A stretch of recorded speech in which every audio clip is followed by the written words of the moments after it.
Olá, estamos aqui no Papo de Engenharia com o nosso amigo Leonel Rocha Lima, engenheiro agrônomo, conselheiro do CREA Rio de Janeiro, foi presidente da Associação dos Engenheiros Agrônomos do Estado do Rio de Janeiro, é uma figura conhecidíssima, trabalha na Emater, né? É extensionista da Emater, e vai trazer para a gente muita informação sobre a área que ele vive, né? Mas antes de começar, Leonel, eu vou passar para o Marco Antônio Barbosa. Eu primeiro para agradecer Leonel. Leonel, junto com esse... Leonel é topo de linha assim, da área de agronomia que a gente Sempre vai. foi, sempre Não, foi. topo de linha que eu falo da discussão política.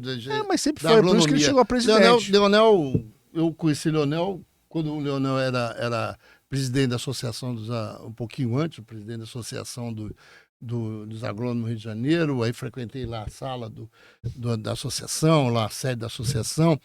E eu queria agradecer a presença do Leonel, porque eu liguei pro Leonel, porra, vou lá, não tem problema não. Quando é? Pá, tô dentro, tô dentro. Então vamos lá, porque o Leonel tem uma experiência na área de agronomia, não só na área de agronomia, mas tem uma experiência na organização da agronomia, principalmente do estado do Rio de Janeiro. Perfeito. Ele fez, não vou dizer que foi sozinho, que é sacanagem, mas ele construiu um excelente congresso no Rio de Janeiro e ele vai falar um pouco sobre isso. Vamos falar um pouco agora. Do congresso. Lembra do congresso? Falar um pouco agora Congresso dos nossos... Brasileiro de Agronomia, Congresso 2019. E que todo mundo gostou, hein? Poxa, ótimo. Poxa, foi maravilhoso. Bombou. Maravilhoso. Mas antes disso, ele vai falar um pouco... Eu sou o garoto propaganda aqui. Apoiadores. Nós temos os merchandise aqui. Mas tem que fazer Tem que fazer. merchandise, Aqui o nosso que nos ajuda, a Bripe do nosso amigo Jorge Omar, da Associação Brasileira de Empresas de gás, não, de inspeção predial de gás, o Jorge Omar da Bripe. Aí é o IBEC do nosso queridíssimo Paulo Dias, da Instituto, um dos melhores engenheiros da área, se não o melhor engenheiro da área de engenharia de custo do Rio de Janeiro. Tá certo. E temos aí a Contec Engenharia, que é uma consultoria de qualquer coisa na área de engenharia mecânica, mais especificamente na área de elevadores. Que é a Contec é do meu amigo Luiz Barata, que é o responsável. Muito Entendeu? bem. Muito bom. Então são esses os caras. Leonel então, gosta, né? Esses são os caras, se você tiver algum, estamos juntos. Vamos conversar sobre isso. Lógico. Então por quê? Porque esse pessoal ajuda a gente. Paulo, Jorge Omar e Barata ajuda a gente a manter. Nós começamos aqui, o Leonel, eu me lembro em junho do ano passado, março do ano passado, sei lá quando, eu me lembro que eu conversei com o Barata, vamos fazer o quê? Eu falei, vamos fazer 4 programas para ver se dá certo. Nós estamos no... já passou mais de 60, 70. 70, quase 80 Caramba, programas que a gente já fez. Muita gente já passou. E tem mais por gente aqui. pedindo para E vir para cá, eu tô só que a gente trabalha só às quintas-feiras. Só né? trabalha às quinta-feira porque ele trabalha, eu sou aposentado, mas continuo fazendo algumas coisinhas, mas ele garoto novo, tem a representação você na matéria. É isso. Valeu. Leonel, Vamos lá. muito obrigado pela Nada. presença. Você é uma figura que eu gosto muito, o Marcão também, uma figura ativa no sistema. Mas antes E na agronomia também. de começar, por que o Leonel lá no passado optou pela tua carreira, que é hoje de engenharia? Como é que você chegou à engenharia? Teu pai era engenheiro, tua mãe era engenheira, é Pergunta isso? super interessante. Não era, né? Bom, eu sou engenheiro agrônomo, né? Mas antes de ser engenheiro agrônomo, nasci no Rio de Janeiro, sou carioca da Gema, né? Tricolor doente igual a mim, nós dois, Tricolor, tricolor porque doente. nasci nas Laranjeiras, né? Eu não cheguei a ter essa... Então, minha mãe me levava lá para nadar desde pequenininho, né? Aí eu sou tricolor como você é, né? Apesar do meu pai ser flamenguista, minha mãe vascaína. Porque minha mãe é filha de imigrantes portugueses aqui, nasceu aqui na rua do Senado, né? No Rio de Janeiro. E meu pai nasceu em Santa Maria Madalena. Terra de Dercy Gonçalves, Gonçalves. Né? Então, meu pai é do meio rural, né? E foi o último filho de um dos pais dele. E nasceu na Fazenda Harmonia, na beira do Rio Grande. Lá no Desengano? Lá não. Dentro do Desengano, não, né? É próximo. Porque Santa Maria... Desengano é um parque, É um parque estadual, né? Porque Santa Maria Madalena, ela tem uma parte baixa e uma parte alta. Então, meu pai nasceu na parte baixa, que é na beira do Rio Grande. E depois, quando ele veio para o Rio de Janeiro, ele, advogado, foi trabalhar ali na Beco dos Barbeiros e conheceu minha mãe ali, era secretária, né? Aí se namoraram, casaram, tiveram 4 filhos. Hoje nós somos 5 irmãos. Todos engenheiros? Não, hoje nós somos 5, porque eles adotaram um. Tá, legal. E nós fazíamos piquenique lá na Universidade Rural.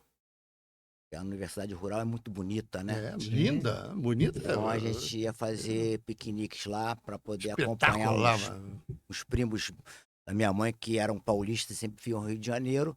E aí ela falava Você assim... saía aqui da Laranjeira e iam lá para... É, porque a gente ia fazer piquenique lá e de lá os primos iam para São Paulo e a gente já voltava. tava na reta, Já tava na reta. E reta. a minha mãe falava assim, ó, aqui, meu filho, aqui se estuda agronomia, coisa e tal, engenharia agronômica.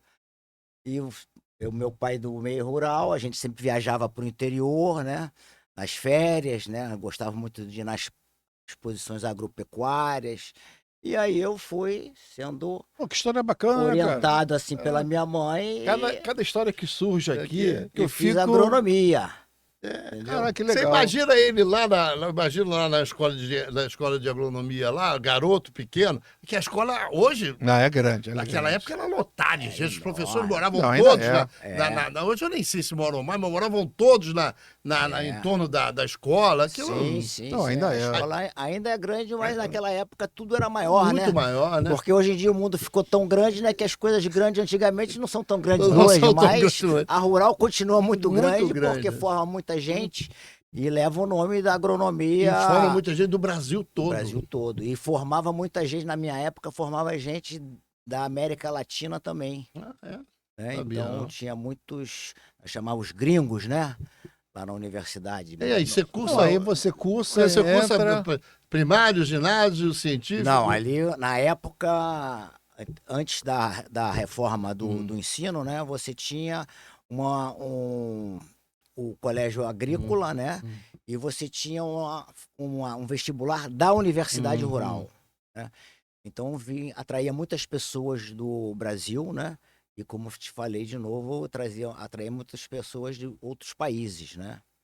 Não tanto da Argentina, né? Mas do México para baixo, tínhamos muitos, né? Tínhamos colombianos, paraguaios, bolivianos, chilenos, equatoriano, Costa Rica, vários. Da América Central também? América Central também. Então, nós tínhamos mais ou menos 10% das vagas das turmas eram de, como a gente chamava, os nossos queridos amigos gringos, né? Isso também era muito legal, porque trazia uma cultura, né? Ali na universidade, né? Você convivendo, né? Porque na universidade você tinha... E aquela era 24 horas por dia 24 convivendo? Horas, porque você tinha os alojamentos, né? Você convivia. E Seropédica hoje é perto, mas antigamente era longe, né? É um alojamento da universidade. Para você ter ideia, a Universidade Rural era em Itaguaí, quando eu comecei a estudar lá, era Itaguaí. E não tinha ônibus direto de Itaguaí para o Rio de Janeiro. Então você tinha que pegar um ônibus aqui, ir a Campo Grande, ou pegar o trem a Campo Grande, e de Campo Grande você tinha que pegar um outro ônibus para chegar na Universidade Rural. Não era fácil, não. Era bem difícil. Mas era maravilhoso lá. E eu fui muito feliz lá, porque eu resolvi estudar, né? Porque porque você não era um bom aluno. Eu comecei a ser bom aluno quando eu voltei de um intercâmbio cultural que eu fiz nos Estados Unidos.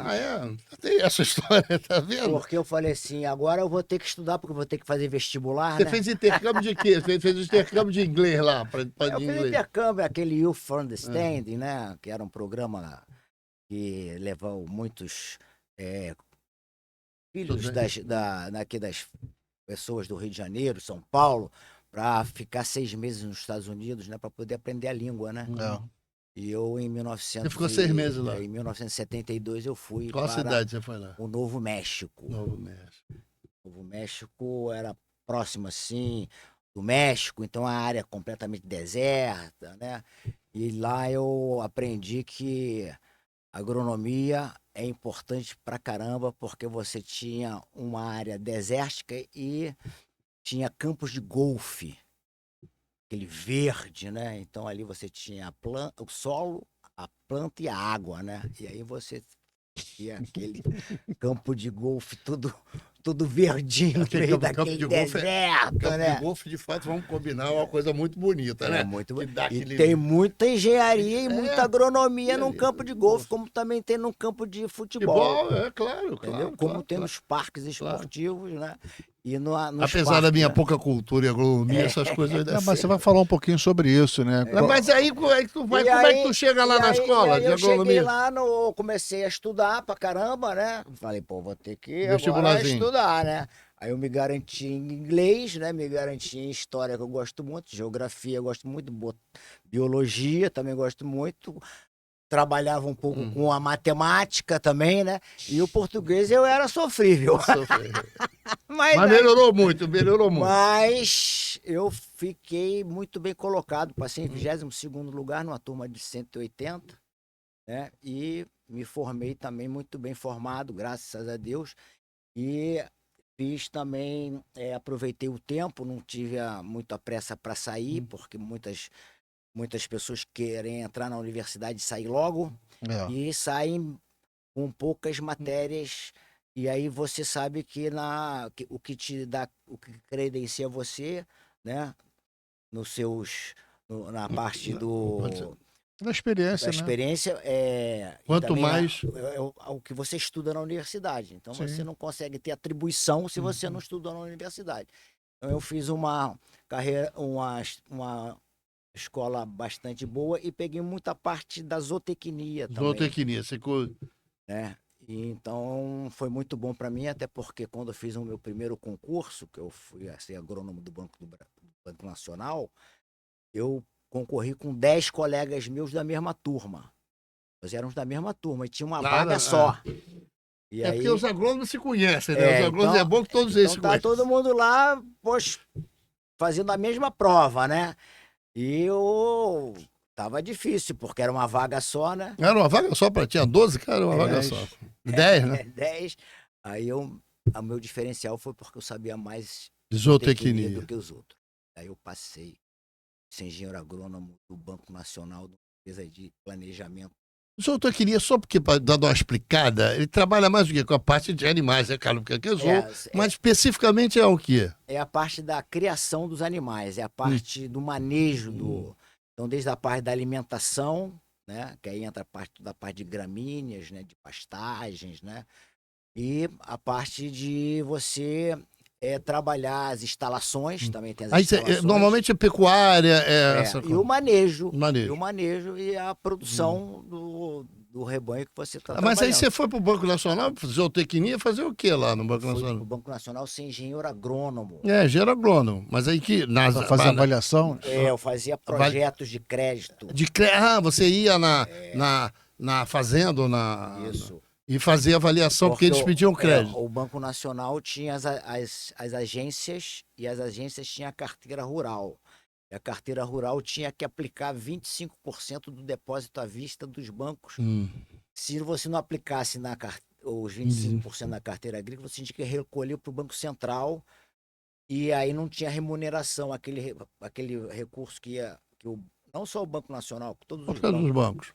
Que recolhia para o Banco Central e ficava 2 anos sem remunerar. Daí a 2 anos você recebe de novo aquele recurso. Mas aí... Então é melhor você aplicar no crédito rural, mesmo que tenha um juro subsidiado, né, diferenciado, mas você não é uma remuneração zero. Isso te botou para você andar só no estado ou no Brasil? Olha, eu do Banco Nacional, eu era aqui da representação do Rio de Janeiro. Aí te botou você a andar no Rio de Janeiro. Andava no Rio de Janeiro. E eu andava... Você tem uma ideia quantos quilômetros eu andava por mês aqui no Rio de Janeiro? Uns 5 mil. Quase isso. Eu andava 3.500 quilômetros dentro do Rio de Janeiro por mês. Só para você ter uma ideia, Rio, Ceará, Fortaleza, são 3.000 quilômetros. Andava 3.000 quilômetros dentro do Rio de Janeiro. Então eu conhecia todos os municípios, na minha época eram 64 municípios, hoje são 92, né? Porque houve uma divisão de municípios, só para você ter ideia, Campos era enorme, era 3 vezes maior. Aí você tem agora vários municípios de Campos, né? Areal pertencia Petrópolis. Três Rios, né? Mas São José do Vale do Rio pertencia a Petrópolis e por aí vai. Então eu conhecia todos os municípios e não só as sedes de município, mas conhecia os distritos dos municípios. Que é mais longe ainda, às vezes. Você tem que visitar a fazenda do cara e a sede dele ela anda quase 30 quilômetros. As pessoas, que é mais importante, né? Porque você conheceu as Isso coisas. São famílias. Então eu conheci as pessoas, né? E aí isso me deu uma experiência muito grande, porque eu conhecia desde o pequeno produtor até o grande produtor, né? E nós tínhamos uma carteira muito grande aqui no Rio de Janeiro. E eu fiz projetos... Era que você avaliava lá se o empréstimo do cara procedia, você fazia uma avaliação... Eu fazia o projeto, porque quem fazia a avaliação das garantias era o banco. Então, quando eu chegava na propriedade, já existia uma carta de crédito pré-aprovada. Aí eu teria que fazer a aprovação agronômica ou pecuária, né? Porque o engenheiro agrônomo ele faz projetos tanto da parte agrícola quanto da pecuária. Da parte pecuária, né? Então eu fazia isso, então era maravilhoso. Você adorava viajar, ajudar muitas pessoas, né? Não, mas é muito interessante, Leonel, essa parte aí. Muito legal. Exemplo, hoje eu tenho uma fazenda e eu quero pedir 500 mil para fazer uma determinada coisa. Você vai lá, faz o projeto e fala, ó, vai 500 mil. Depois existe uma conferência, sim, uma auditoria, tem um acompanhamento. Naquele que você solicitou? Sim, tem um acompanhamento. Você faz o projeto técnico, né? E o projeto técnico, depois que a gente faz a análise financeira, se ele for viável, né? O banco faz o empréstimo, propriamente dito, a pessoa investe e você acompanha. O projeto é um projeto agrícola. Sim. Você acompanha dentro do ciclo da cultura. A cultura pode ser uma cultura anual, pode ser uma cultura bianual, como pode ser uma cultura perene. Anual é exemplo, feijão. Bianual é a mandioca. Perene, uma fruteira, citros. Ou pecuária. E a pecuária você fazia o investimento fixo ou semifixo, né? Ou você podia fazer investimento na compra de rebanho, que seria o semifixo, né? Nas instalações, nas construções dos estábulos, do silo, né? Na implantação de pastagens, né? E na área agrícola também tem as construções, né? Tem as estufas, tem os açudes. Você fica quanto tempo nisso? Eu fiquei trabalhando nisso durante 5 anos. 5 anos. Aí como é que você faz o que depois? Abandona? Outro concurso? Não, eu fiquei 5 anos porque... Não, era atrativo, o salário era bom. O salário era excelente, né? E eu gostava muito, porque a gente viajava muito, né? Então não tinha rotina nenhuma. Você era um garoto de 20 e poucos anos? Eu tinha 25 anos. 25 anos, um moleque. Né? E trabalhava bastante, né? Então, nessa época, chegou em 1982, né? Nós tivemos a campanha do governador Brizola. Né? Para o governador. Para governador. Né? E o Brizola ganhou a eleição porque ele chegou no programa e falou que gostava do cheiro do curral e que era, né? E queria ajudar as crianças, não é isso? E a alimentação da escola. E ninguém acreditava, né, que o Brizola ia ganhar. E nós acreditamos. Minha família acreditou. Aí se engajou nós engajamos na eleição do governo Brizola. Do governo Brizola. E eu lembro uma vez que eu cheguei lá para almoçar com ele lá em Pádua. E aí, quando eu abri lá a porta do hotel para entrar, né? Tinha um segurança na porta, lógico. Perguntou quem você é. Eu falei assim, eu sou o Leonel, engenheiro agrônomo. Aí o cara pensou que era Leonel Brizola, que era engenheiro também. O segurança falou assim, governador... Chegou o engenheiro Leonel aqui, ele... Venha pra cá, sente aqui do meu lado. Sensacional, né? Você trabalha onde? Mora aqui? Não moro aqui, mas estou direto no interior, porque eu sou engenheiro agrônomo do Banco Nacional e rodo esse estado inteiro. Aí você saiu do Banco Nacional, foi pro governo Brizola, não? E aí a gente fez um grupo de agronomia para dar sustentação ao projeto do governador Brizola. Nós éramos 10 colegas. Eu era um deles, né? E depois que o governador Brizola assumiu, né? Ganhou, né? Aí vocês foram pro governo. Tivemos aí o César Maia, que não deixaram roubar o Brizola, né? Quiseram roubar o Brizola, né? O negócio tem que ter voto por escrito, né? Senão neguinho. Naquela época era voto por escrito. Né? Então, o César Você Maia foi aqui na Proconsult, né?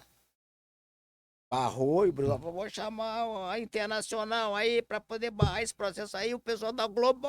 Aí elegeram o Brizola. Aí a gente ganhou. Você foi para a Secretaria de... E desse grupo saíram os dirigentes da Secretaria e das empresas de agronomia. Não, empresa de agronomia, não, da parte agrícola, né? Na época era a Emater Rio, a Pesagro Rio. Continua? A Ciagro. Ciagro não sei se existe ainda, existe? A Emater incorporou a Ciagro. E tinha um instituto de pesca também, né? Que agora é FIPERJ. Então nós saímos, alguns dirigentes desse grupo seleto foram ser dirigentes. Mário Lúcio estava nesse? Lembra do Mário? Não. Mário Lúcio entrou depois. Entrou até com a ajudazinha do meu pai. Ah, é? Tá bom. Mas depois isso a gente conversa em outra área. Porque conhecimento é tudo, né? É tudo. A gente na vida só precisa dos amigos e dos credores. Justamente. Fala aí. E aí, o que aconteceu? Eu fui ser diretor da Emater Rio. Ah, você foi, não foi ser presidente, era diretor. Eu fui ser diretor. De que área lá? Área de administração e finanças. Tá. Porque o diretor técnico era indicado pela Embrater. Queriam que eu fosse diretor técnico, mas aí a Embrater não permitiu. Então eu fui ser diretor financeiro, mas com uma missão. Qual era a missão? A missão era de trazer agilidade e o modelo do Banco Nacional para a gente incorporar no Banerj. Ah, sim, ia trazer a questão da agrícola para dentro do Banerj. O Banerj tinha uma carteira agrícola enorme, porque o Banerj era um banco muito grande. Depois do Banco do Estado de São Paulo, era o segundo banco do Estado. Né? E você também tinha que aplicar 20%, 25% do depósito no Banerj. Igual do outro. E a Emater tinha uma característica que até hoje. A Banerj viram depois o Banco Itaú. A Emater tem em todos os municípios do Rio de Janeiro, não é isso? Continua assim? Todos os municípios do Rio de Janeiro têm uma Emater, tem uma pessoa da extensão rural. Tem. Mas continua. Por isso que também... Pois é, mas aí o Banerj tinha também os seus engenheiros agrônomos também na carteira agrícola do Banerj, só que eles ficavam nas agências. E já a estrutura do Banco Nacional era uma empresa que os profissionais não ficavam nas agências. Era uma empresa do grupo, mas você não tinha aquela influência ali, aquela dominação do gerente. Você não tinha... Porque o gerente domina ali, né? Então, o gerente do banco, o gerente da agência. Da agência. Então ali o profissional ele ficava ali, né? Sem ter aquela condição de fazer o Nacional ele tinha mais independência. Aí foi o que o Banerj fez. O governador Brizola nomeou um colega dele para ser diretor da carteira de crédito rural, que era o Juca Franco. Aí não lembro, não. Ele me conheceu junto com uma agrônoma que eu era casado com ela na época, e ela foi ser chefe de gabinete dele. E numa conversa que nós tivemos lá, a gente achou que precisava fazer um trabalho Banerj e Emater bem junto. Aí eu fui com esse objetivo de trazer essa estrutura e afinar, e a gente revolucionou esse estado, porque o Brizola deu muito apoio, né? Então, na época que nós tínhamos... Mas, Leonel, só fazer uma pergunta, porque isso vai me surgindo aqui. O Estado do Rio de Janeiro, naquela época, era forte na questão agrícola? Tinha um peso em que mais, hein? Porque eu não me lembro de... Tinha, você Olha, tá falando... o Rio de Janeiro, naquela época, produzia, só para você ter uma ideia, assim, a gente produzia 25% do todo o leite que era consumido no Rio de Janeiro era do Rio de Janeiro. 20% Tinha um rebanho de leiteiro da carne grande. suína também. Carne suína eu me lembro, é verdade. Também, entendeu? E então, o Rio de Janeiro sempre teve produções menores por causa do nosso tamanho, mas com alta produtividade. Que é o pessoal de Friburgo, Petrópolis. Então nós tínhamos a parte ali de patinho de alferes com tomate. Né? E aí você foi desenvolvendo esse trabalho, Campos também, foi fortalecendo esse trabalho dentro do Banerj e dentro do governo do Estado. Dentro do governo do Estado. Aí a gente, e na época que o governador Brizola assumiu, nós tínhamos uma questão do leite B. Né? Você lembra do leite B? Eu nem sei o que é isso, mas eu não me lembro. Eu sei que tinha leite A e leite B. Então leite C também não tinha? C também? Não lembro. Então o Banerj fez um grande investimento nos pecuaristas para transformar o retiro de leite e sair do leite C, o leite de barriga mole, para o leite B, que é um leite que tem uma tecnologia maior. Mais né? encorpado. Mais encorpado, e você precisava de ter investimento. Porque isso ia para os colégios, né? Não, vou chegar lá. Aí o Banerj, à época, emprestou para os fazendeiros transformarem os seus retiros em retiros de leite B. E, na época, muita inflação, poder aquisitivo lá embaixo, e o leite B começou a encalhar. E aí o Brizola falou o seguinte: não vamos deixar o setor quebrar, porque nós vamos comprar toda a produção de leite B e nós vamos entregar nas escolas. Que tinha muito, começou a você vender direto do produtor em paralelo com isso, você estava construindo o CIEPS. Consumidor, que eram as escolas. E para isso, vocês lembram que tinha a COSEA, né? O Brizola, na campanha, falou que ia extinguir a COSEA. E extinguiu. Só que quando antigamente o governador, ele assumia o governo no dia 15 de março. 6 meses. Agora ele ganhava em outubro, só assumia em março. Agora é 1º de janeiro. Né? Ele ganhou em outubro, assume em janeiro. Antigamente ficava 7, 8 meses. As escolas começam a dar aula em março, né? E o governador subiu em março, né? E ele já tinha extinguiu a COSEA. Aí como é que vai dar comida para as crianças? Como é que vai distribuir? Né? Aí ele chamou o oficial do Corpo de Bombeiros, falou lá pro comandante do Corpo de Bombeiros, falou assim: comandante, a gente tem que abastecer as escolas. Vamos fazer uma operação aí para abastecer as escolas. Chamou as professoras, falou: professoras, nós vamos dar o cheque para a diretora. A diretora vai se tirar com a subdiretora e vocês vão comprar no município. E aí foi. E a gente começou a ter alimento de boa qualidade nas escolas. Você ficou 4 anos no governo Brizola? Né? Você ficou 4 anos no governo Brizola? Fiquei 4 anos no governo Brizola. Aí você acabou o governo Brizola, você fez o quê, Leonel? Aí eu fui... Continuou na Emater. Continuei na Emater. Você volta para a Emater. Porque eu falei para o governador, eu sou concursado no Banco Nacional, eu vou para o governo, o Banco Nacional não vai me liberar. Não, então vamos contratar você lá, você e o outro colega que vai para a presidência, porque vai um para a presidência e outro vai para a diretoria, que é o aí você ficou lá direto. E aí eu fiquei lá porque extensão aí você ficou rural, trabalhando na extensão rural. Extensão rural é uma coisa que te apaixona, é uma cachaça, né? Carioca gosta disso. Então eu continuei até lá. Aí quando assumiu o Moreira, aí veio um novo diretor. Aí o novo diretor viu que eu tinha feito um bom trabalho, e fiz mesmo. Falou: fica aqui para me ajudar. Eu falei: meu amigo, eu não vou, ficar aqui carregando o piano e você tocando o piano. Não vou. Eu vou para o interior, quero voltar para minha profissão. Aonde você quer ir?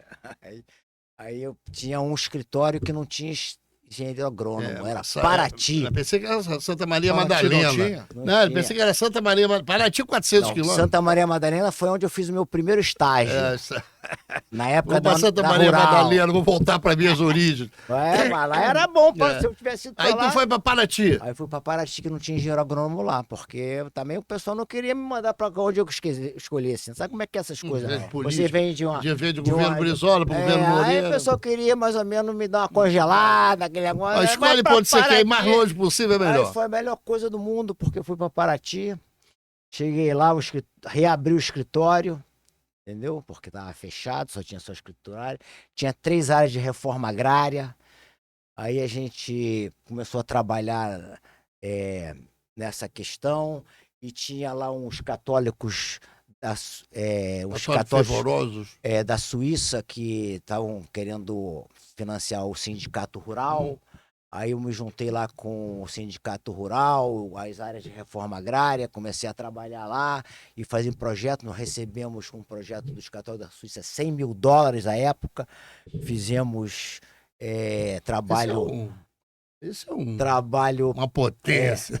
Nós fizemos trabalho lá de... Bombando. Trabalho lá de tirar o atravessador do comércio da banana e foi bem sucedido. Ali do ladinho, ali de Paraty, tinha Ubatuba, como Paraty chove muito, então é um clima equatorial, então tinha uma estação do agronômico do Campinas que tinha a pupunha, o cacau e a seringueira. E a gente foi lá e a gente trouxe a pupunha para o Rio de Janeiro. Ele pegou uma muda lá no São Paulo e trouxe para o Rio de Janeiro. Não, a gente trouxe uma coisa que começou a fazer. E hoje em dia o Rio de Janeiro tem pupunha pra caramba. Né? Lá em Paraty. Não só lá em Paraty, vários lugares. Vários lugares. Né? Aí você ficou lá quanto tempo? Eu fiquei lá em 2 anos. 2 anos. Até que o Mário Lúcio passou por lá, que era engenheiro agrônomo, meu colega da Emater.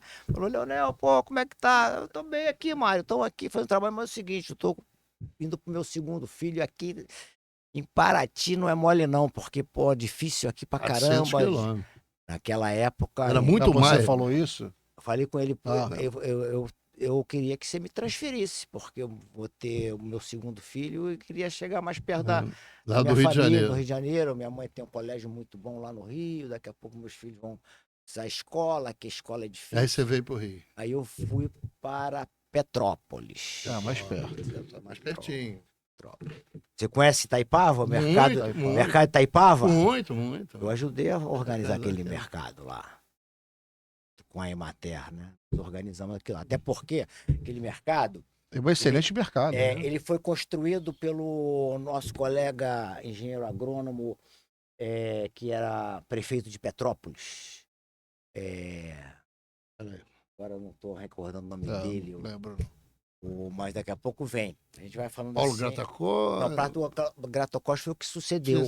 Era. Então, como ele era politicamente contra o nosso colega engenheiro agrônomo que tinha sido prefeito, daqui a pouco eu vou lembrar o nome dele, não queria inaugurar o mercado, aquele elefante branco lá. E aí a gente falou, prefeito, como é que você vai fazer? Não vai inaugurar o mercado? Pô, precisamos. Não. Então vamos fazer uma reunião daqui a um mês, você traz os produtores. Você tem que escutar os produtores da Emater, né? A gente faz extensão rural, organiza os produtores. Conhece os produtores. Então a gente falou, então daqui a um mês a gente vai fazer uma reunião aqui pra gente colocar as razões do senhor inaugurar esse mercado, né? É o Hatz, Paulo Hatz. Paulo Hatz, eu falei Paulo, era Paulo Hatz. O Paulo Hatz, engenheiro agrônomo, pegou um recurso do BNDES para fazer o mercado e o Gratacós não queria inaugurar o mercado. E aí a gente levou a conversa lá com os produtores e fomos para a reunião com... E a mulher dele, a Paulo Hatz, era ambientalista, para que eu esqueci o nome dela. Pois é, aí a gente, quando chegou no dia marcado, chega o prefeito lá, a comissão, né, a prefeitura, a Emater. Os produtores. Vamos fazer a reunião, manda os produtores entrarem. Aí a gente falou assim, prefeito, acho que não vai dar na sua sala, não.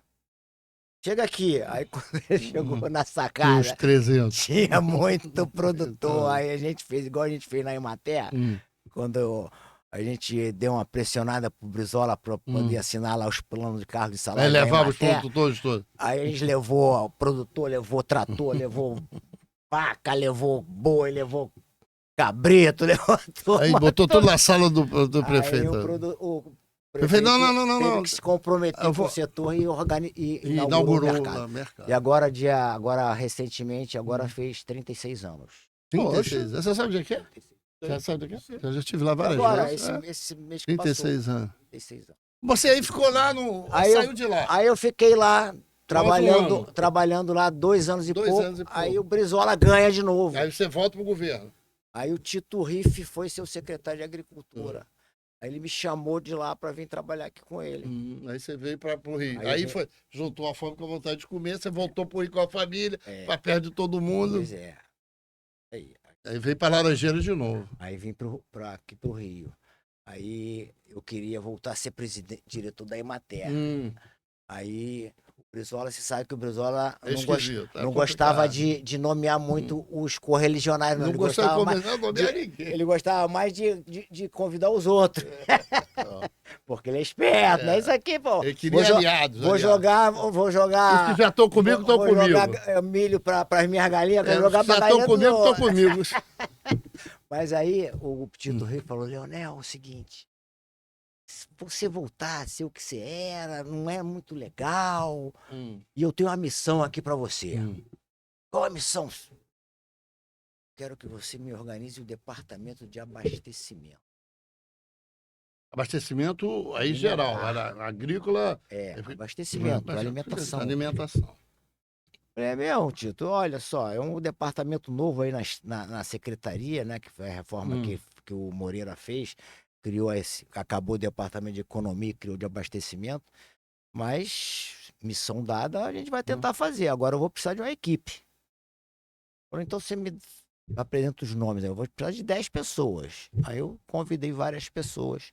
Da Emater, da Pesagro, da Secretaria de Agricultura, do Banerj, da Secretaria de Planejamento, peguei aquele pessoal oriundo do Departamento de Economia Rural e trouxemos... É bem engraçado, a Emater, Pesagro, essas coisas, eram bem organizados, continuam sendo bem organizados. Antigamente era mais organizado do que é hoje. Muito mais do que é hoje. Tinha uma importância incrível, porque eu trabalhei no interior, eu fiquei 4 anos em Friburgo, e o cara da Emater de Friburgo era nota 10. Mas continua sendo nota 10, porque a gente não era completo, a gente não tinha interferência do município, a gente não precisava de recurso do município, a gente tinha recurso federal, estadual e internacional, né? No momento que você fez a gente perdeu a Embrater, a gente perdeu o recurso federal e perdemos o recurso internacional. Então a gente teve que começar a se depender dos parcos recursos do município. Difícil. E os recursos são poucos e a influência é muita. Mas você está lá... Começou a bagunçar. Você criou, para a gente não perder a narrativa, você está lá, você retoma a diretoria do abastecimento e fica lá mais quanto tempo? Mais o governo Brizola todo, 4 anos. Aí a gente fez um estudo sobre abastecimento. Eu, na época, convidei o nosso colega que já faleceu, Maurício Andrade, que era pesquisador da Pesagro, economista. Então ele veio para a nossa equipe. E nós tínhamos uma parte de economia rural que fazia o estudo da demanda potencial e da demanda efetiva de alimentos. O que é a demanda potencial de alimentos? É o seguinte, você tem uma população, né, que você tem que ter tantos por cento do salário mínimo para poder comprar a cesta básica, né? Então você tem uma demanda potencial de alimentos. Só que aquela demanda potencial, ela não era efetivamente realizada porque você não tinha o valor. A cesta básica era muito alta e aquela inflação, então você tinha fome, né? Porque você tinha uma demanda que não era atendida da alimentação da população. Aí teve os estudos do Diese, que mostrou que existia fome no país, né? Isso a gente já sabia desde Josué de Castro, coisa e tal, mas se colocou, em estatística, se colocou. Essa preocupação. Aí veio o Betinho. Com o Fome Zero. Que aí, com esses dados, começou a questão do Fome Zero. Isso no governo Brizola. Você ficou 4 anos lá. Isso foi mais ou menos... Até hoje tem essa dentro da Emater, a questão do abastecimento, né? Tem. E aí, nessa época, a gente incorporamos o nosso programa de abastecimento ao programa do Fome Zero. E o nosso colega Maurício Andrade, que eu falei, que depois veio a ser um dos coordenadores do programa da Cidadania, né? E o Edno, um engenheiro agrônomo que fazia essa parte desses estudos. E nós conseguimos fazer um programa com 10 projetos, né? Antes de fazer esse programa, nós fizemos um seminário em São Paulo, que nós reunimos vários estados brasileiros para poder ver o que cada um estava fazendo. Então... Isso era o que? Eu estou dizendo a Secretaria de Agricultura dos Estados. Então, São Paulo estava indo bem, que era Arundina, né? Paraná também tinha projetos interessantes, Minas Gerais também tinha projetos interessantes. Aí a gente, aqui no Rio de Janeiro, estava começando, então a gente selecionou dentro dos programas que a gente viu que dava certo, 10. Num programa nosso aqui. E aí a gente fez o programa. Aí o programa estava lá com recurso, mas o dinheiro não era liberado, porque você sabe que para liberar dinheiro é a briga de foice, né? Até que um dia eu recebi na minha sala, lá na Secretaria de Agricultura, aqui na Marechal Câmara, aqui, o Enio, do seu Enio. O Enio era presidente do Saara. Aqui, Saara.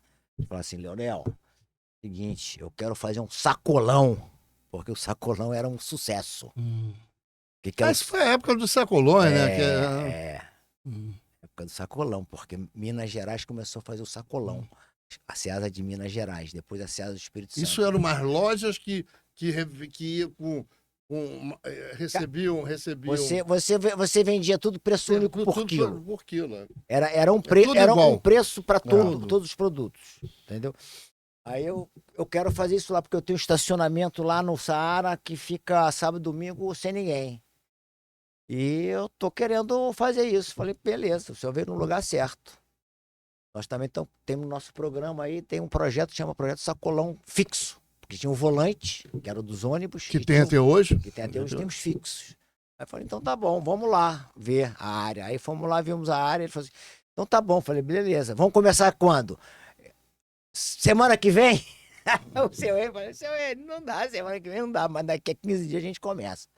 Aí eu vou convidar 6 entidades produtoras e nós vamos trazer os produtos e o senhor vai mandar construir. Daí é que vem essa coisa da organização da associação, que nós vamos tocar nisso. Cuidado para você não engolir o tempo.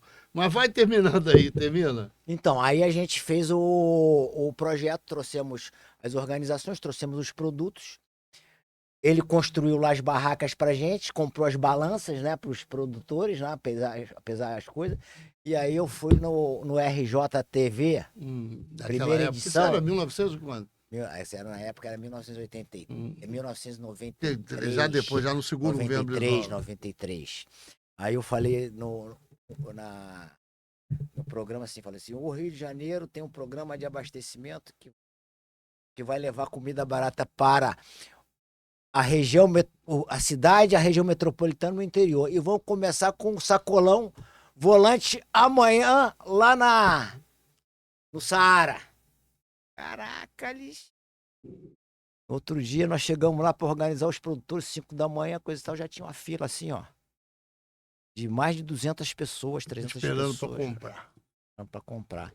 Aí, pô, aquilo deu... Isso era direto, porque a ideia era direto do produtor ao consumidor. Aí aquilo deu manchete de Jornal do Brasil, do Globo.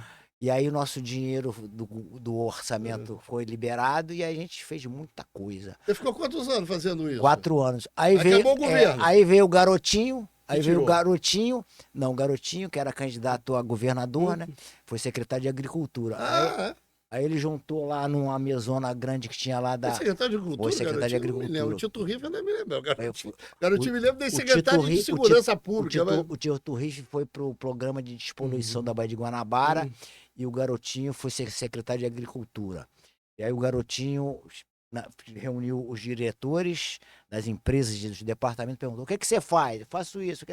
Aí quando perguntou, o que você faz? Eu falei, eu junto o produtor ao consumidor. Eu falei, é isso que eu quero. E aí, ele abraçou o nosso programa e chegava na rádio de manhã cedinho, que ele tinha um programa, falava assim, ó, o sacolão tá chegando aí, Dona Maria, já distribuiu a senha, já, coisa e tal. E aí chegavam os produtores e tem muito vendia sucesso, pra cara. caramba. Fez, muito eu sucesso. lembro. Muito sucesso. Muito sucesso. Agora, Você Leonel... sai dali, não, sai dali e vai pra onde? Você volta Cara, Você tá vai pra onde? acabando aí lá. Vai acabar a hora se você ficar contando. Eu Ué, quero você saber... tá perguntando, eu tô contando. Não, mas contando. não, é isso mesmo. Eu quero é saber isso o mesmo. seguinte, Leonel, nessa tua trajetória toda, como é que você entra no sistema com fé creia? Não, Como mas é que eu acho que surge ele isso?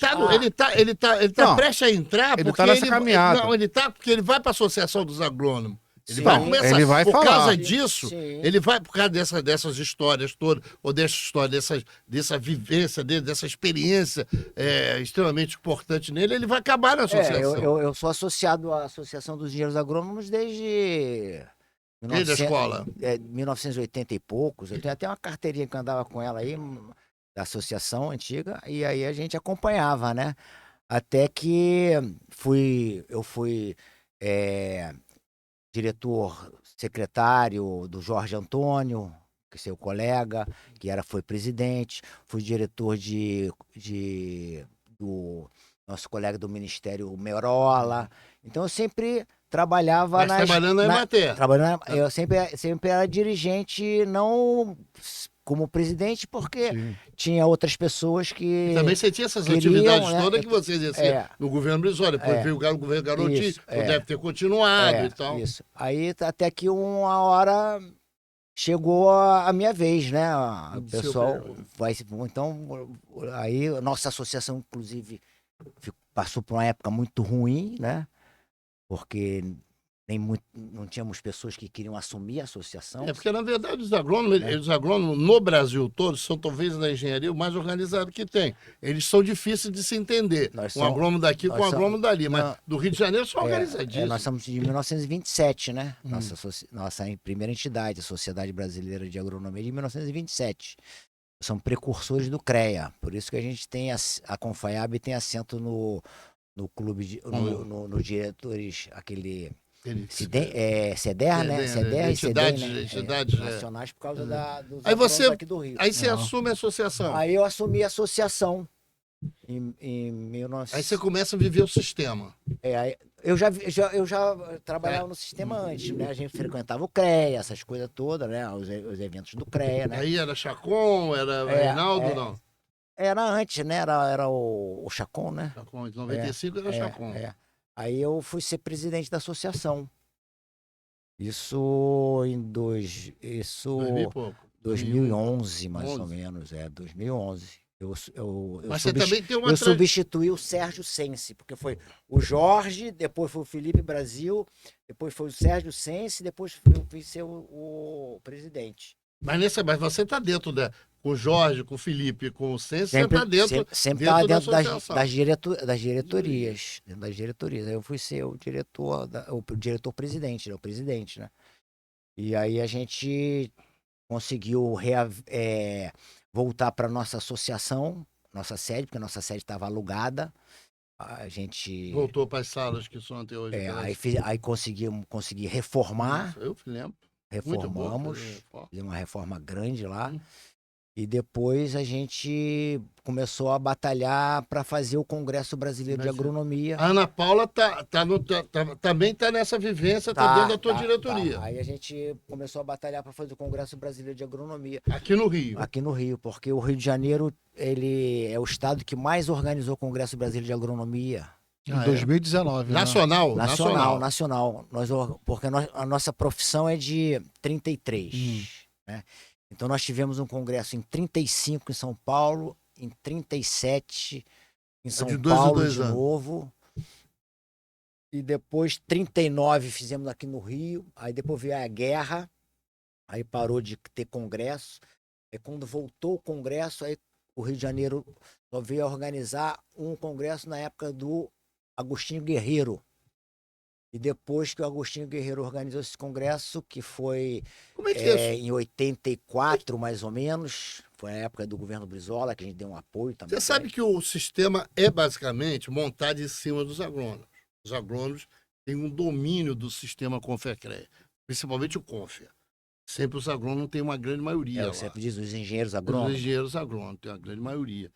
Porque nós somos engenheiros agrônomos. A gente faz agronomia, mas nós somos engenheiros agrônomos. Não, os agrônomos, eu sou engenheiros agrônomos. Mas aí quem está ouvindo a gente não está sabendo. Então, como é que é essa vivência? Quer dizer, você é uma liderança dos engenheiros agrônomos do Rio de Janeiro, fez o congresso e tal, congresso exitoso, maravilhoso. Qual é essa sua relação com os presidentes do CREA? Ruim, difícil? Como é que é a associação com os presidentes dos CREA? Já que nacionalmente vocês têm... Você fala aqui no Brasil? Não, no Rio. No Brasil eles têm uma representação muito forte. No Rio, quando eu fui a ser presidente, pela primeira vez eu fui... Era o Agostinho Guerreiro, então a relação era ótima, porque ele era engenheiro agrônomo também, então era ótima. Inclusive, a gente até teve um retorno de recurso da RT. Foi legal. Aí depois nós tivemos um período foi o Reinaldo voltou. O Reinaldo voltou. Aí havia uma certa dificuldade, porque tinha determinados colegas nossos, engenheiros agrônomos, que não combinavam muito com o Reinaldo. O estilo Reinaldo. Né? Aí a gente teve uma baixa. Aí depois... Mas eu como sou muito político, entendeu? Me dou bem com as pessoas. Você consegui fazer o congresso de agronomia com o Reinaldo. Com o Reinaldo. E aí deu um problema sério na associação, porque o pessoal houve uma divisão, né? Porque a gente, por ter organizado um congresso, achava que nós tivemos tinha um apoio Reinaldo irrestrito. E que para a gente fazer esse congresso eu obtive 35 apoios de entidades aqui do Rio de Janeiro que subscreveu o nosso projeto, e que quando eu retornei, quando a gente conseguiu captar o congresso para cá, para o Rio de Janeiro, porque existe uma disputa entre os estados para organizar o congresso. E eu trabalhei 3 anos para fazer esse congresso. E aí eu voltei para os colegas, para as entidades que deram o apoio, e falei assim, olha, agora nós captamos, vamos realizar. Aí o Reinaldo falou assim, nós vamos apoiar. Entendeu? Aí foi o que estremeceu a associação. O congresso foi exitoso. Mas a gente seguiu em frente e fez um congresso exitoso. Exitoso. E aí eu falei assim, bom, já cumpri a minha missão, porque eu entrei em 2011, o congresso foi em 2019. Você já tem 8 anos de já tinha alguns mandatos. Todo mundo me adorava, só que depois do congresso é que a coisa ficou meio difícil. É verdade. Mas recuperou depois. Mas a gente manteve o prumo, né? De defender a agronomia, defender o engenheiro agrônomo, valorizar a agronomia. E dizer que é o seguinte, que quem tem que falar de agronomia é o engenheiro agrônomo, não é outros não, entendeu? Quem tem que falar sobre agronomia como é que engenharia o engenheiro agrônomo. Como é que tá engenharia correto, entendeu? Claro. Como é que está a engenharia agronômica? A engenharia agronômica e no Rio de aí a Janeiro? Ana Paula, que era minha vice-presidente, se tornou presidente, ficou 2 anos. Aí nós fizemos o primeiro congresso online do Brasil de agronomia, que foi um sucesso também. E aí depois nós fizemos o Leonardo, que tinha sido conselheiro do CREA, ele foi ser presidente da nossa associação, eu que era o presidente da associação, vim ser conselheiro do CREA, e agora nós vamos realizar o 10º Congresso Estadual de Agronomia em Campos dos Goyçacazes. Quando? 11, 12 e 13 de setembro. Agora? Agora. E o tema do nosso congresso, que você que está me ouvindo aí... Pode falar ali para ele. É sustentabilidade, segurança alimentar e inteligência artificial. Como é que está o trabalho dos agrônomos no Rio de Inteligência Janeiro? artificial por quê? Porque a inteligência artificial é uma ferramenta que a agronomia, não só a engenharia agronômica, tudo tem falta de mão de obra. Sim. Então, o agrônomo, o profissional, não só o engenheiro agrônomo, você que está me ouvindo aí que é profissional, se você dominar a inteligência artificial, você vai fazer mais trabalho no mesmo tempo. Uma dessas Você é vai, aquela questão do você drone. você vai O drone. ganhar mais dinheiro no mesmo Como é tempo que de está essa... trabalho. A escola continua formando engenheiro agrônomo. Continua É. formando. Como é que está no Rio de Janeiro? Tem uma perspectiva boa para os agrônomos no Rio de Janeiro? Olha, ou você acha que tem dificuldade? Olha, o Rio de Janeiro não é muito empregador de engenheiro agrônomo, não. Não é muito empregador, não. Até porque a nossa Emater faz tudo e o pessoal acha que a Emater dá conta de tudo, então, em vez de contratar um engenheiro agrônomo... A Emater também não tem tanto agrônomo assim. Já também teve bastante. Já teve, hoje em dia... Já teve, hoje em dia não tem tanto. Até porque substituíram aí 150 engenheiros agrônomos por 300 técnicos que acharam que fizeram bom negócio e não fizeram. Mas é outro capítulo. Outro capítulo. Né? Então, mas você acha que nosso congresso, voltar no congresso, que está acabando aqui o nosso tempo... Não está não. Tá não? Não, vamos embora. Porque é o seguinte, nós vamos ter lá no nosso congresso, nós vamos ter 4 painéis. E eu falei, pô, esse negócio desses painéis, isso aí não atrai muita gente, porque o pessoal já está meio de saco cheio de vir para congresso, para ficar vendo os outros falarem, para palestrar. São interessantes, temas interessantes. Nós vamos ter um painel de mudanças climáticas, que está na ordem do dia, né? Nós vamos ter um painel de licenciamento ambiental agropecuário, que também está na ordem do dia. Nós vamos ter um painel sobre desenvolvimento econômico, que está na ordem do dia também. E vamos ter um painel de um engenheiro agrônomo do presente e do futuro, né? Porque quando minha mãe fala... Inteligência artificial. Quando minha mãe fala assim, meu filho, agronomia é a profissão do futuro. Aí quando eu fiz o congresso aqui, eu falei, agronomia do presente. Agora a gente vai falar do engenheiro agrônomo do presente e do futuro. E aí eu falei assim, pô, vamos... Inteligência artificial. Fazer curso? Então no nosso congresso vai ter um curso de artificial. Deixa eu te falar uma coisa. Na sexta-feira, o nosso congresso vai começar na quinta, uma amostra de startups e empresas júniores. Depois nós vamos ter... Você que está organizando o congresso? Eu estou organizando o congresso com mais uma comissão. E junto à inteligência artificial. Estou usando ela para o congresso. E aí a gente vai ter abertura política às 2h, para poder o pessoal chegar. Então nós vamos ter os consórcios de desenvolvimento lá, e os prefeitos das regiões, dos municípios, quer dizer, e depois vamos ter um painel de mudanças climáticas. No outro dia, sexta-feira, nós vamos começar com 8h30 da manhã, o curso de inteligência artificial até 12h30. Então vão ser 4 horas. Nós vamos ver esse curso, né? Deve ser. Deve ser Não, mas deve ser voltado só para ele. Só. Deixa eu te perguntar pra gente. A gente vai falar agora. Não é voltado para engenharia. Vai falar, inteligência artificial para agronomia. Para todas as ferramentas são as mesmas. São as mesmas. O leigo pode ir lá visitar, assistir. Como é que é? Onde, Campo? Vai ser na UENF, na Universidade Estadual Norte Fluminense. Né? Então nós vamos fazer. Nós temos uma associada que é muito boa, uma engenheira agrônoma, que é minha suplente lá no CREA, a Lilian Liprandini. Ela é uma CEO de uma empresa de inovação, a Aceta. Eu tô dando aqui spoiler para ela aqui. Aí, Lilian, a Aceta, hein? Lilian Liprandini. Aí, e o CREA tá financiando a gente. Ela é nossa... Confeia também? Confeia não. Nossos patrocinadores, que eu quero agradecer. CREA, Mútua, Rio Mais Agro. Rio Mais Agro? Eu não conheço essa empresa. É uma empresa que organizou o Congresso Rio Mais Agro ano passado lá no Golfe Olímpico, do Favoreto. Não, eu conheço o Favoreto. Deixa eu te falar uma coisa interessante, para fazer uma pergunta para você. Falei que eu gosto dessa... Eu não estou brincando do meu amigo Barato, que é o meu camarada.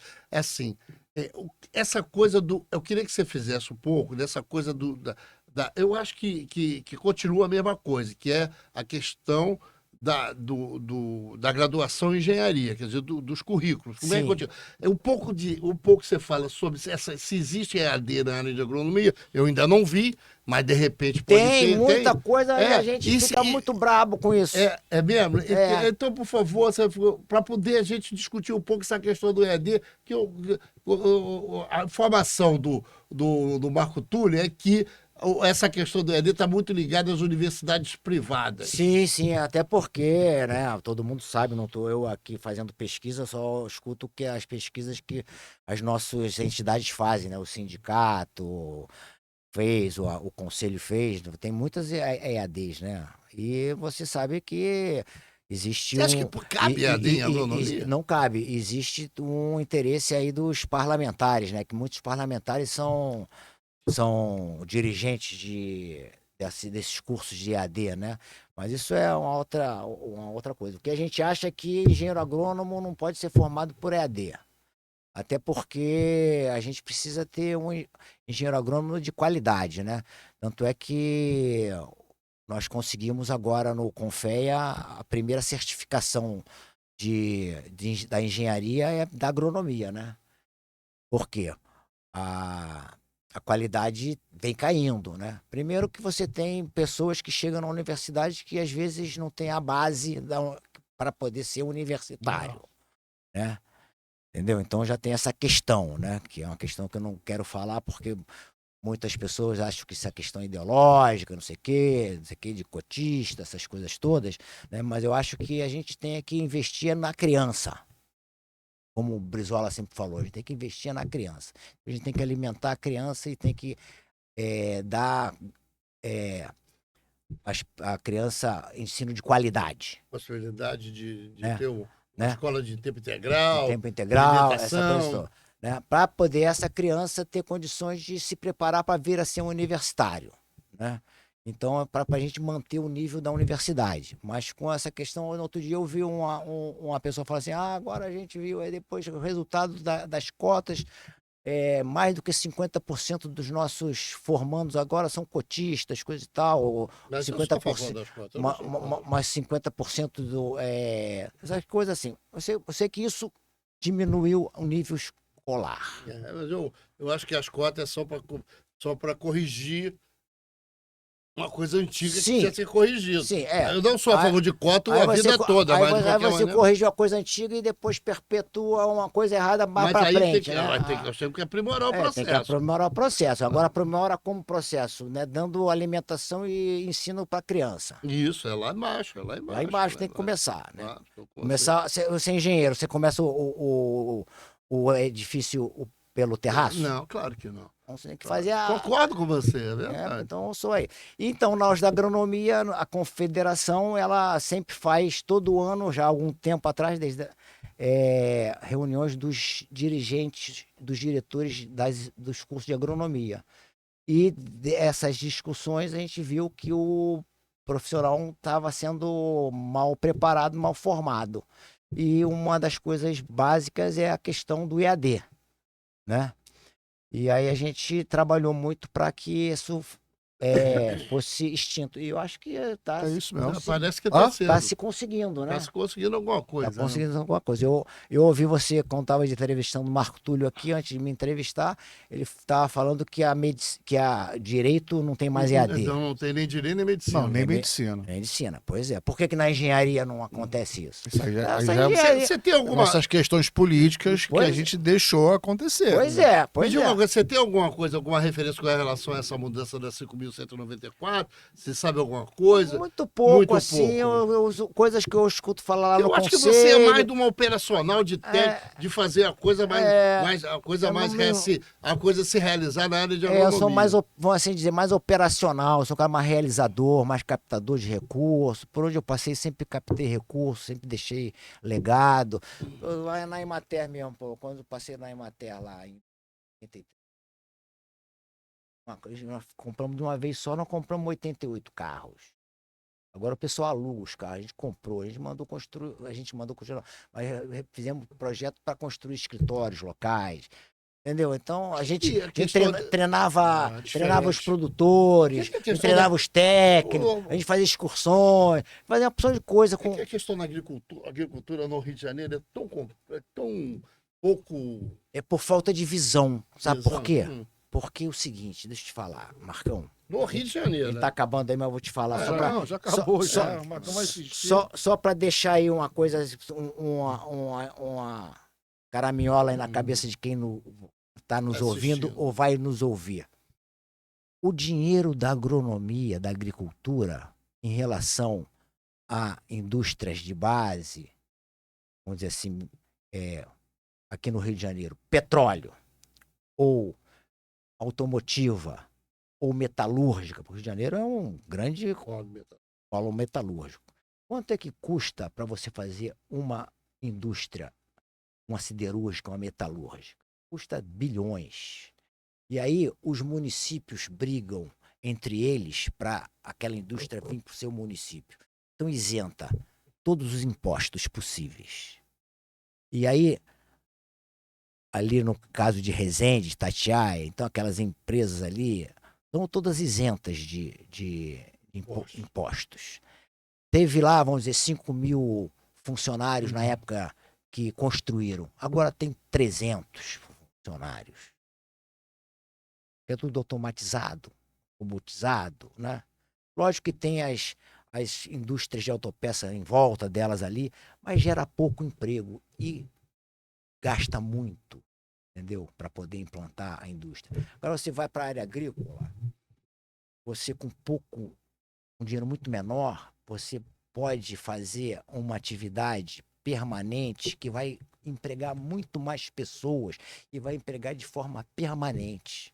Então eu acho que o descaso da agricultura no Rio de Janeiro é miopia dos políticos, porque os políticos podiam direcionar um recurso menor e que teria um retorno muito maior. Então eu acabo por aqui as SEASA funcionam todas, tá bom? Eu acabo por aqui dizendo que a agronomia, o agronegócio não é a dificuldade do Brasil, é a solução.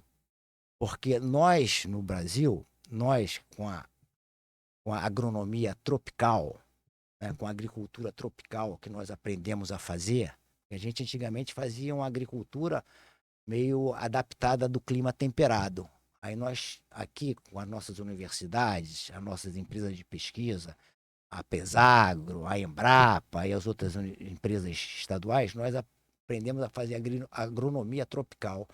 Então a gente, num campo de futebol, aqui num hectare, a gente planta 3 safras por ano. A gente está numa área tropical, enquanto os outros países, que são grandes produtores de alimentos, são de uma área temperada. A área tropical fortalece a questão da agricultura. Fortalece porque a gente tem sol e tem chuva, sol e solo. Chuva. E o solo, apesar de ser pobre, nós aprendemos a enriquecê-lo. É por isso que tem o engenheiro agrônomo. Porque o solo, numa área tropical, ele é pobre. Porque quando o Caminho escreveu aqui, tudo plantando tudo lá, ele estava errado.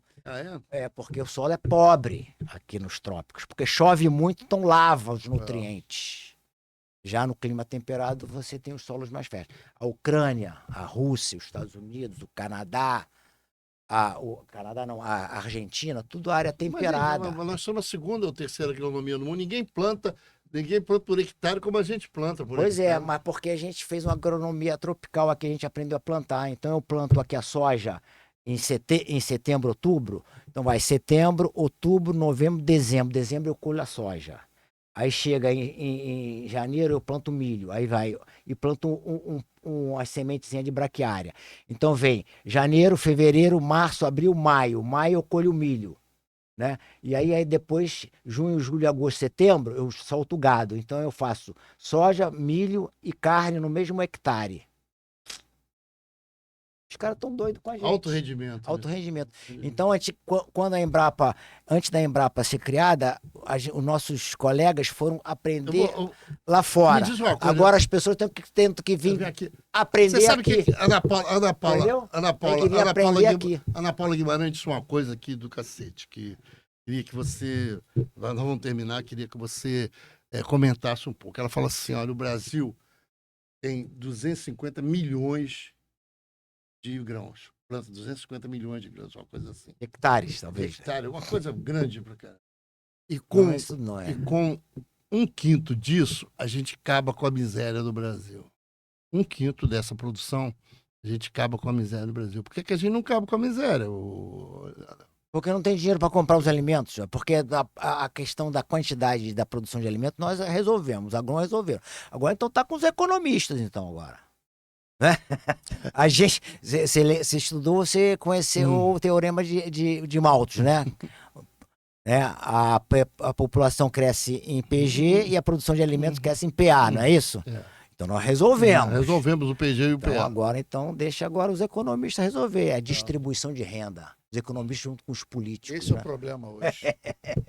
Porque não falta alimento. Não falta alimento. É. Até porque a gente não pode ter 33 milhões de miseráveis. Não? Também quero saber como é que eles contam esses tantos miseráveis assim, né? Ou pelo menos desfomeados, ou com fome. Porque... Estamos já de 1h15. Se deixar, a gente vai para 1h30. Eu aprendi a fazer política com o Brizola falava muito, né? Então. Não, você sabe de uma coisa interessante? Sabe de uma coisa interessante que a gente aprende cada vez mais. Porque aqui nós já recebemos gente de 500 tipos de pessoas diferentes, de engenharias diferentes. Sim. Então eu estou falando para ele que isso absorve para nós que estamos aqui conversando com você, para quem está assistindo, para nós, para quem está assistindo, mas para nós aqui é muito melhor. Muito melhor. Eu acumulo uma série de informações que sequer que eu vou saber. Vamos lá. Leonel, muito obrigado aí pela presença. Foi um prazer. Valeu pela aula. O menino ali já está nervoso com a gente. Tá nervoso.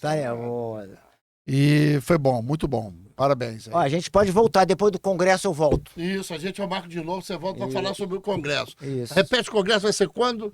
11, 12 e 13 de setembro. Quinta, sexta e sábado. Em Campos, na cidade de Campos. Campo dos Goitacazes. No local? Na UENF. Patrocínio do CREA, da Mútua e do Rio Mais Agro. E com vários parceiros. Leonel, obrigadão, valeu, Leonel. Tamo junto sempre. Obrigado.